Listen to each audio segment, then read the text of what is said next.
DCA एक diploma है जो कि कंप्यूटर का है, 1 ईयर का डिप्लोमा है। क्योंकि आज की जनरेशन में टेक्नोलॉजी बहुत आगे है, तो हम किसी भी एग्ज़ाम की में तैयारी करते हैं, उस एग्ज़ाम में एक विभाग होता है जिसमें सारा कामकाज होता है, वो कंप्यूटर द्वारा ऑपरेट किया जाता है। क्लियर है? तो हमारी सरकार ने एक डिप्लोमा अनिवार्य कर दिया है, 1 ईयर डिप्लोमा। कौन सा? डीसीए। इसके माध्यम से क्या होता है कि जब भी हम कोई एग्ज़ाम में बैठेंगे, अगर हमारे पास 1 ईयर डिप्लोमा है तो कहीं ना कहीं हमें क्या है, नॉलेज है किस चीज़ का? कंप्यूटर का। तो एग्जामिनर समझ जाता है अगर इस बच्चे ने फॉर्म भरा है, इसके पास 1 ईयर का क्या है, डिप्लोमा है। डिप्लोमा है इसका मतलब इसको काम करना आता है, जो कि हर एग्जाम में जरूरी है। क्लियर है? तो डीसी हमारा 1 ईयर डिप्लोमा कंप्यूटर की नॉलेज के लिए, वही बेसिक इन्फॉर्मेशन। ये नहीं है कि हमने डीसी कर लिया हम एक व्याख्याता बन गए कंप्यूटर के, नहीं। ओनली बेसिक इन्फॉर्मेशन के लिए हमें एक 1 ईयर डिप्लोमा दिया जाता है, जिसको बोलते हैं डीसी। डीसी का फुल फॉर्म होता है डिप्लोमा इन कंप्यूटर एप्लीकेशन। क्या होता है? Diploma in computer application. Clear है? सभी लोगों को ये फुल फॉर्म याद रखना है। अब 1 ईयर डिप्लोमा होता है तो आप सोचेंगे कि 1 ईयर में एग्जाम होंगे क्या, एक साथ ईयरली एग्जाम है? नहीं, 6 मंथ के हमारे पास क्या रहेंगे, 2 सेमेस्टर रहेंगे, जिसमें 6 सेमेस्टर में जो हम पढ़ेंगे उसमें 3 सब्जेक्ट अलग होंगे। क्या होंगे? 3 सब्जेक्ट अलग होंगे, जैसे फंडामेंटल है, और दूसरा होता है पीसी पैकेज, और हमारा थर्ड होता है एमएस एक्सेस। क्लियर है? अब जब हम 6 मंथ कंप्लीट कर चुके होंगे तो हमारा नेक्स्ट 6 मंथ का जो सेशन स्टार्ट होगा, उनमें जो 3 अपने जो पेपर होंगे वो अलग होंगे। ठीक है? पहला एग्जाम होगा आईटी ट्रेड्स। क्लियर है? दूसरा एग्जाम होगा इंटरनेट एंड ई कॉमर्स। क्या होगा? क्लियर है? और हमारा थर्ड सब्जेक्ट होगा डीटीपी। क्या होगा? जो कि वो बोलते हैं डेस्कटॉप पब्लिशिंग। क्लियर है? हो सकता है यहाँ अपन कॉरल ड्रॉ भी रख सकते हैं, क्योंकि ऑप्शनल में होता है थर्ड वाला। ऐसे ही सेम आप बोलोगे डीसीए का, तो मैडम आपने बता दिया, ऐसे ही होता है पीजीडीसीए। ठीक है? सेम प्रोसेस वही है, 1 ईयर डिप्लोमा है, बट इसमें क्या होता है, जैसे हम 12th पास आउट करके क्या कर सकते हैं, डीसीए। लेकिन जब हम बीए बीएससी ग्रेजुएशन करके आते हैं तो हमें पोस्ट डिग्री दी जाती है। क्या दी जाती है? पीजी का मतलब होता है post graduation diploma in computer application. Clear है? अब आप बोलोगे मैडम इसका भी 6 होता है, तो बिल्कुल होता है, बट यहाँ क्या है, 3 सब्जेक्ट है, तो एक और सब्जेक्ट जुड़ जाएगा जिसको 4 नंबर का बोलेंगे, और बोलेंगे फंडामेंटल विद मल्टीमीडिया। क्लियर है? इसमें जब हमारे फर्स्ट सेमेस्टर में जुड़ा है तो सेकंड में भी जुड़ेगा, तो सेकंड में जुड़ जाएगा अपना टैली या फोटोशॉप। ठीक है? कोई भी जुड़ेगा जो कि ऑप्शनल होगा, जो क्लियर हो जाएगा तो हम आपको बता देंगे। तो इतना समझ में आया कि डीसी क्या है, डीसी क्यों करना जरूरी है, क्योंकि अगर हमें फौज पुलिस के अलावा कोई अगर नौकरी लेनी है, जिसमें जैसे कोर्ट हुआ, ठीक है, स्टेनो हुआ, स्टेनोटाइपिस्ट हुआ, या अपनी ग्राम पंचायत में कई वैकेंसी आती है, तो कई विभागों में जाने के लिए हमें कंप्यूटर का नॉलेज होना बहुत जरूरी है। और इस नॉलेज की अगर हम करके बैठ गए हैं, तो हमने सीख लिया कंप्यूटर, तो आपके पास कोई प्रमाण है कि आपने कंप्यूटर सीखा है? नहीं है ना। इसके लिए आपको प्रमाण पत्र की जरूरत, मतलब एक डिप्लोमा की जरूरत है। तो डिप्लोमा कौन सा होना चाहिए? डीसीए या पीजीडीसीए। ऑप्शनल है, कोई भी होगा, अनिवार्य होगा, माना जाएगा आपका। ऐसा नहीं है कि आपने डीसीए किया तो आपको पीजीडीसीए करना पड़ेगा, नहीं। आपके पास सिर्फ एक्सपीरियंस 1 ईयर डिप्लोमा का होना चाहिए। अब ये हुआ हमारा डीसीए। ठीक है? इसी के साथ हम एक और डिप्लोमा की बात करेंगे, सीपीसीटी। कौन सा? सीपीसीटी। ये भी हमारा क्या है, कंप्यूटर प्रोफिशिएंसी सर्टिफिकेट टेस्ट। ठीक है? ये भी एक कंप्यूटर का टेस्ट होता है। ये हमारे पास डिप्लोमा आने के बाद, क्योंकि इसमें हमें बेसिक इन्फॉर्मेशन थोड़ी बहुत मिलती है, लेकिन अगर हमने सीपीसीटी किया है, क्योंकि सीपीसीटी का जो एग्जाम होता है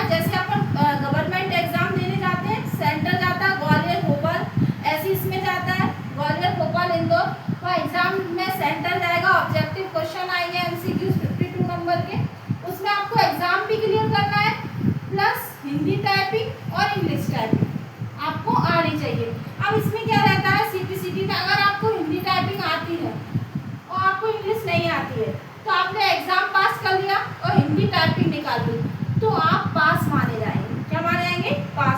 आप कोई भी एग्जाम में अपना फॉर्म डाल सकते हो, ठीक है। लेकिन आपने पेपर निकाल लिया, इंग्लिश टाइपिंग निकाल ली और आपने हिंदी नहीं निकाली तो आप फेल माने जाएंगे। क्या माने जाएंगे? फेल। तो इसका मतलब हिंदी कंपलसरी है। हिंदी क्या है? कंपलसरी। हिंदी का एग्जाम निकालना जरूरी है, टाइपिंग प्लस अपना एग्जाम। तो दोनों चीजें समझ में आई। तो आज हम थ्योरी क्लास स्टार्ट करेंगे कि कंप्यूटर क्या है, ठीक है। तो अब हम आगे देखेंगे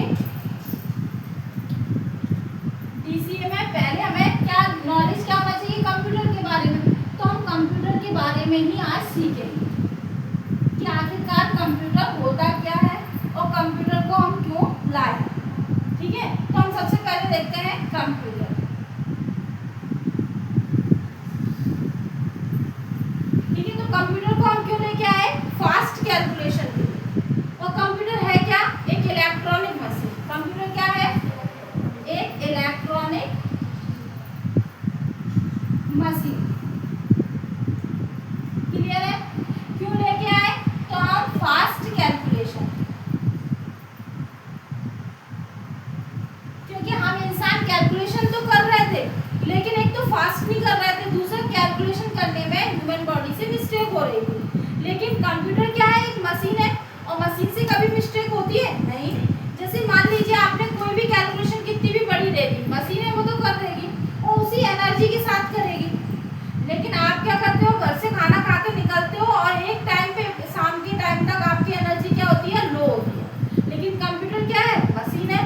सुबह से जैसे जो एनर्जी से चलेगी वो शाम तक उसी एनर्जी से काम करेगी, क्योंकि वो एक मशीन है। तो इसीलिए हम कंप्यूटर को लेके आए कि फास्ट कैलकुलेशन कर सके। अब कंप्यूटर जो शब्द कंप्यूटर है, पहले इसको कंप्यूटर नहीं बोलते थे। क्या बोलते थे? कंप्यूटर। क्या बोलते थे? कंप्यूटर। तो कंप्यूटर किससे निकला है? कंप्यूटर। किस शब्द से प्रोड्यूस हुआ था? तो कंप्यूटर। और कौन सी लैंग्वेज से हुआ था? तो लैटिन। कौन सी भाषा थी? क्लियर है? इतना समझ में आया? कौन लेके आया था कंप्यूटर? Charles Babbage.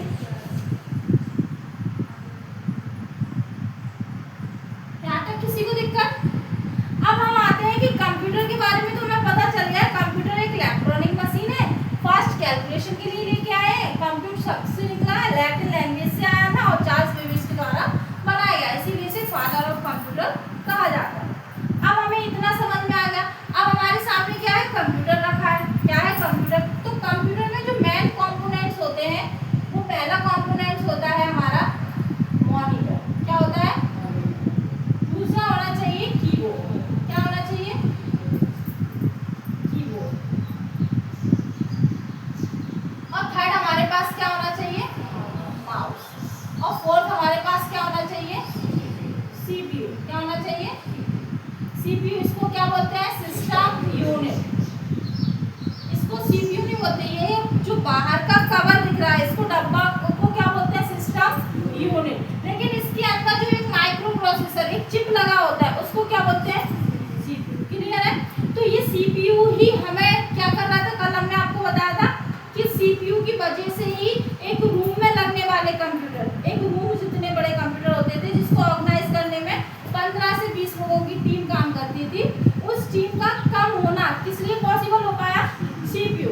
क्योंकि हमने पहले क्या किया? कंप्यूटर जब बनाए थे तो एक रूम जितने बड़े होते थे उसमें 15 लोग काम करते थे। उसमें भी क्या था कि आम लोगों की पहुंच में नहीं थे कंप्यूटर, क्योंकि कैसे थे? महंगे थे और उन्हें ऑपरेट करना नहीं आता था आम इंसान को। तो एक तो आकार में बड़े, दूसरा महंगे थे, तीसरा स्पीड स्लो थी, चौथा आम इंसान की पहुंच से बाहर थे। तो जो वो कंप्यूटर थे उनका आकार बड़ा था, तो जब एक रूम में लगाए जाते थे तो उसमें वैक्यूम्स लगे रहते थे। क्या लगा था? Vacuum. Vacuum tube heat produce करते थे। क्या करते थे? हीट। जैसे हीट निकलने दो एक रूम में और वहाँ पे कई लोग काम कर रहे तो वो लोगों को क्या लगती थी? गर्मी। ठीक है? हीटिंग की वजह से वहाँ पे क्या टेम्परेचर क्या होता? हाई होता था। इसके लिए हम क्या लगाते थे? एसी। क्या लगाते थे? एसी। तो हमारा खर्चा बहुत होता था। तो हम धीरे धीरे क्या रिसर्च करें कि कंप्यूटर एक मशीन तो लेके आए, इलेक्ट्रॉनिक मशीन कैलकुलेशन के लिए। अब हम चाहते हैं ये मशीन बहुत बड़ा आकार ले रही है तो इसका आकार थोड़ा छोटा करना चाहिए। क्या लेके आए, धीरे धीरे वैक्यूम की जगह ट्रांजिस्टर लेके आए, बताया ना, ट्रांजिस्टर लेके आए। और ट्रांजिस्टर के बाद जब हम हजारों ट्रांजिस्टर लगाने लगे तो भी आकार पहले से बड़ा था, छोटा हुआ लेकिन बड़ा था। और उसके बाद हमने क्या किया, और छोटा करने के लिए हम चिप्स लेके आए। चिप आती है IC chip, integrated circuit chip. अब उन चिप को भी हमने बंद किया और हम एक माइक्रो प्रोसेसर लेके आए। ठीक है, तो ऐसे हम जनरेशन वाइज बढ़ेंगे कि कंप्यूटर कब कौन सी चीज को लेके आया है। लेकिन अब हमें ये देखना है कि कंप्यूटर के जितने भी कंपोनेंट्स होते हैं, जितने भी बाहरी तत्व होते हैं, वो किससे जुड़े होते हैं, सीपीयू। इसीलिए तो माइंड बोलते हैं इसको, ब्रेन ऑफ कंप्यूटर किसको कहते हैं, सीपीयू को, क्योंकि हमारा सीपीयू ही डिसाइड करता है कि आपको क्या करना है, कैसे करना है। क्लियर है? तो हम आपको एक चीज और बताए थे कि हमारे सामने कंप्यूटर रख दिया जाए, हमारे सामने मान लीजिए ये कंप्यूटर रखा है और यहाँ हम बैठ गए। क्लियर है? ये इसको बोलते हैं यूजर। क्या बोलते हैं? तो जब कंप्यूटर और यूजर बैठा हो, कंप्यूटर और यूजर, अब इसको यूजर बोल दिया, इसको कंप्यूटर, तो ये कंप्यूटर को हम टच कर पा रहे हैं, मॉनिटर छू सकते हैं, कीबोर्ड छू सकते हैं, माउस छू सकते हैं और सीपीयू भी छू सकते हैं। तो जिन्हें हम टच कर सकते हैं उन्हें क्या बोलते हैं, हार्डवेयर। क्या बोलते हैं? जो टचेबल होते हैं उन्हें क्या बोलते हैं, और जिन्हें हम टच नहीं कर सकते वो सॉफ्टवेयर। क्लियर है? तो हमारे सामने हार्डवेयर रखे तो इनको हम क्या बोलेंगे, हार्डवेयर। अब यूजर और हार्डवेयर, किसके बीच में, यूजर और हार्डवेयर के बीच में जो संबंध बनाया जाता है, जैसे मान लीजिए हमारे सामने ये मोबाइल है और हम है, अभी ये क्या काम कर पाएगा, जब तक हम इसमें कुछ काम नहीं करेंगे, कोई अपना इंटरफेस नहीं बनाएंगे, जैसे हम इसको अनलॉक नहीं करेंगे, तब तक काम कर पाएंगे, नहीं कर पाएंगे ना। तो इसके लिए हमें क्या चाहिए होता है, यूजर और हार्डवेयर के बीच में अगर इंटरफेस बनाना है तो सॉफ्टवेयर होना चाहिए। क्या होना चाहिए, सॉफ्टवेयर। क्या होना चाहिए, सॉफ्टवेयर। समझ में आया? तो यूजर और कंप्यूटर के बीच में कई बार क्वेश्चन पूछा गया है, कौन इंटरफेस बनाता है, तो सॉफ्टवेयर। ठीक है, तो हमें यहाँ तक क्लियर हुआ। तो हमारे पास कंप्यूटर में जब हमारे पास हार्डवेयर आ गया, कंप्यूटर कितने प्रकार के होते हैं, तो कंप्यूटर में दो जो मेन चीजें होती है वो क्या होती है, हार्डवेयर और सॉफ्टवेयर। क्लियर है? तो हार्डवेयर हमें बताता है, हार्डवेयर हमें टच करने की अनुमति देता है। क्या है, टच करने देगा, जो जिसे हम छू सकते हैं। क्या कर सकते हैं, छू सकते हैं। और सॉफ्टवेयर हमें बताता है व्हाट टू डू, क्या करना है, हाउ टू डू, और कैसे करना है। ठीक है, क्या करना है और कैसे करना है, ये कौन बताएगा। क्लियर है? तो हमारे सामने अगर कंप्यूटर रख दिया जाए और यूजर बैठा दिया जाए फिर भी काम करना पॉसिबल नहीं है। लेकिन आप कहोगे जैसे हमारे पास क्या आएगा, हार्डवेयर और यूजर आ गया, तो हम सबसे पहले चेक करेंगे ये मोबाइल तो है हमारा, क्या इसमें कोई चीज है, चालू हालत में है या नहीं। अगर इसको लॉक करने पर लाइट आती तो इसका मतलब इसके अंदर क्या है, सॉफ्टवेयर है। सॉफ्टवेयर में भी हमने आपको बताया था कि सॉफ्टवेयर में सबसे पहले हमारे पास होता है क्या, ऑपरेटिंग सिस्टम। क्या होता है, जो कंप्यूटर या मोबाइल किसी भी सिस्टम को ऑपरेट करने में मदद करता है वो क्या कहलाता है। अब बात करते हैं मोबाइल को, जब हम ऑन करते हैं तो कौन सा ऑपरेटिंग सिस्टम होता है, एंड्रॉइड ऑपरेटिंग सिस्टम। इसका मतलब सभी सिस्टम के अलग अलग ऑपरेटिंग सिस्टम होते हैं। मोबाइल को ऑन किया, स्मार्टफोन को, तो कौन सा आया, एंड्रॉइड। आप बोलते हैं एंड्रॉइड का मोबाइल।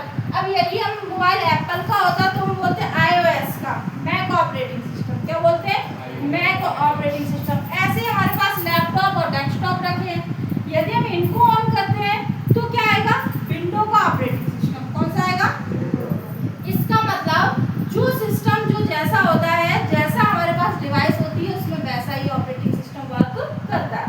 तो इतना क्लियर हुआ। ठीक है, अब हम जानते हैं कि हमारे पास ऑपरेटिंग सिस्टम तो आ गया, तो अभी हम जैसे मोबाइल ये चालू हालत, इसका मतलब ये चालू हालत में है, ये चालू है मोबाइल, क्या अभी भी काम करना पॉसिबल है, नहीं है। आप हमने बोला कि आप पैसे ट्रांसफर करिए, तो आप बोलोगे मैडम ऑपरेटिंग सिस्टम तो है लेकिन इसमें फोन पे नहीं है।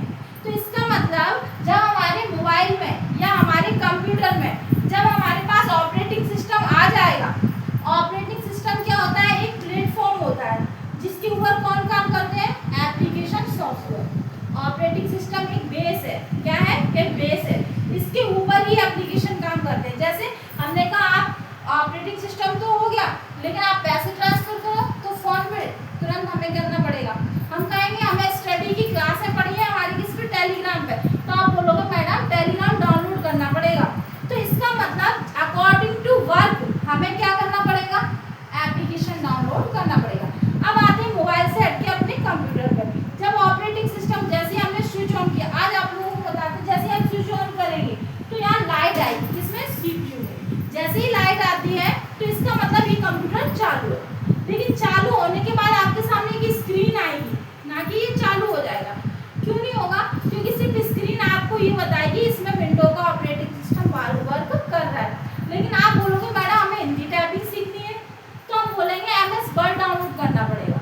आप बोलोगे मैडम हमें एक टेबल तैयार करनी है, तो हम बोलेंगे एक्सेल बनानी पड़ेगी। ठीक है। जैसे ही आप बोलोगे कि हमें प्रेजेंटेशन बनानी है, तो हम क्या बोलेंगे? आप MS पावर पॉइंट डाउनलोड कीजिए। तो जैसा हमें काम करना पड़ेगा वैसा हमें एप्लीकेशन डाउनलोड करना पड़ेगा। यहाँ तक क्लियर है?